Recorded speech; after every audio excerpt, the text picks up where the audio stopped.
So, good day everyone. My topic today is all about routine activities theory. Routine activities theory was first articulated in series of papers by Lawrence Cohen and Marcus Felson. They conclude that the volume and distribution of predatory crime, violence crimes against a person, and crime in which an offender attempts to steal an object directly are closely related to the interaction of three variables. So, when we say routine theory activities, it is in criminology that the regular patterns of behaviors and daily activities that individuals engage in which can increase or decrease their likelihood of becoming victims or offenders. So, there are three variables of routine. Number 1, suitable targets. The ability of suitable targets, such as homes containing easily sellable goods. So, when we say suitable target to an individual or group that possesses characteristics or circumstances that make them vulnerable to becoming a victim of a crime or event.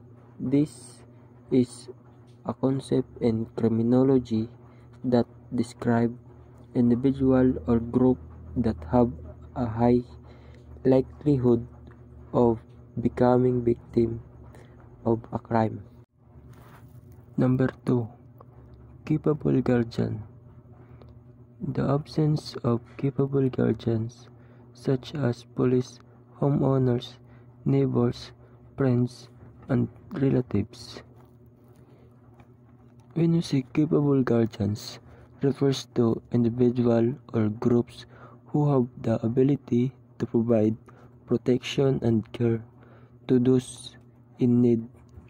This is a concept in criminology that describes individual groups who have the capacity to provide security and protection to communities.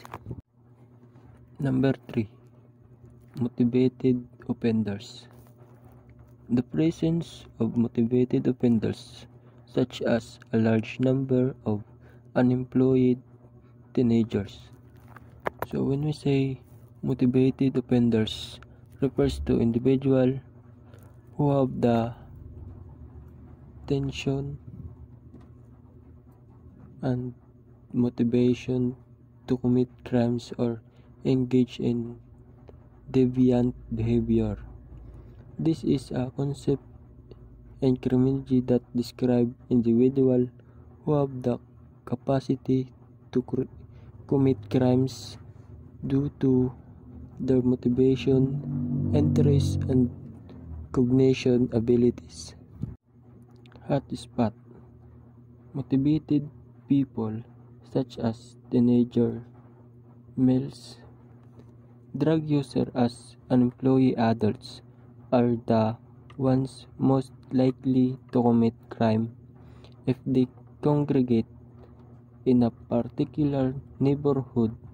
It becomes hot spot for crime and violence. So when we say hot spot, at a hot spot refers to areas with high concentration in criminology that describes our area with a high risk of crime. Moral guardianship. Some criminologists believe moral belief and socialization may influence the routine activities that produce crime. So, sa moral guardianship naman is individual or group that provide guardians, protection, and care to those in need. It is a concept in criminology that describes individual or group that have a responsibility to provide moral guardians and protection to communities.